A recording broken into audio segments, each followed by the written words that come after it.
Hey guys, so it's Tom here on what I'm going to call now as the entrepreneur's journey.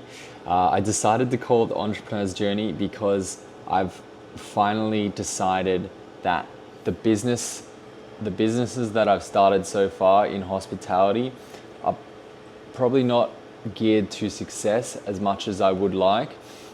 I'd basically like to start a business or own a business that is an easy business to make successful. And when I say successful, I don't mean like having like 10 shops, which I think in hospitality, if someone has 10 shops, sandwich shops or restaurants or 10 cafes, you'd consider them pretty successful, right?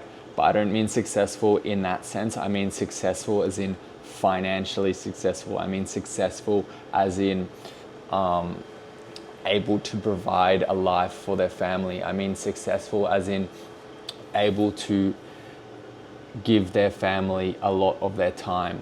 I don't want to be successful in the sense where I am having 10 sandwich shops, working 18 hours a day, stressed out of my mind, and making a very small profit to live off and to support my family off.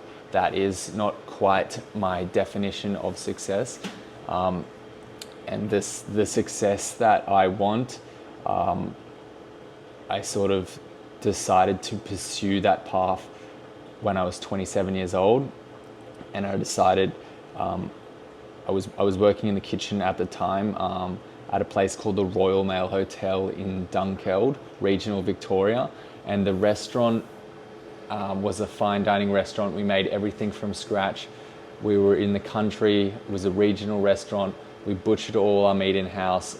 We had our own kitchen garden. We picked all our vegetables. It was honestly, I'd never lived in the country before that point, and it was a really amazing experience. I was there for, I think, just over 3 years, and I learned so much there. But in that experience, I looked at my peers, my head chef, my executive chef. Their legs were giving out. They were having to get operations on their legs from just life, like a full life of standing on their feet for 16 hours a day working as a chef. Some of them were having like heart palpitations, which were being caused from stress from working in a kitchen, and ultimately a lot of them weren't really in a financially successful position. A lot of them were still renting, and well, no one owned their own home. No one owned their own home. This entrepreneur's journey video series, I don't honestly know what to call it. I've started doing videos. I've been doing videos for about,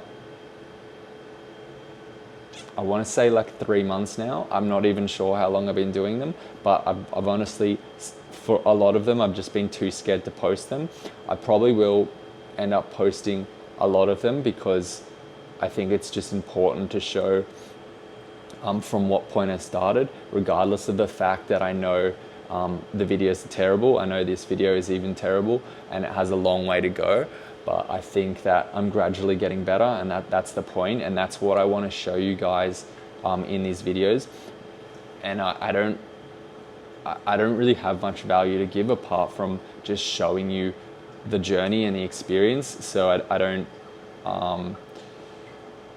I'm basically just trying to document where I'm starting, where I'm going, where I'm coming from, and what I'm learning. And ideally, it would be really good if you guys could get some value or inspiration out of this.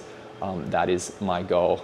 And a bit more selfishly, I have a very short-term memory, so it's also a point for me to make these videos so I can reflect and remember what worked and what didn't, so I don't have to keep making mistakes over and over again.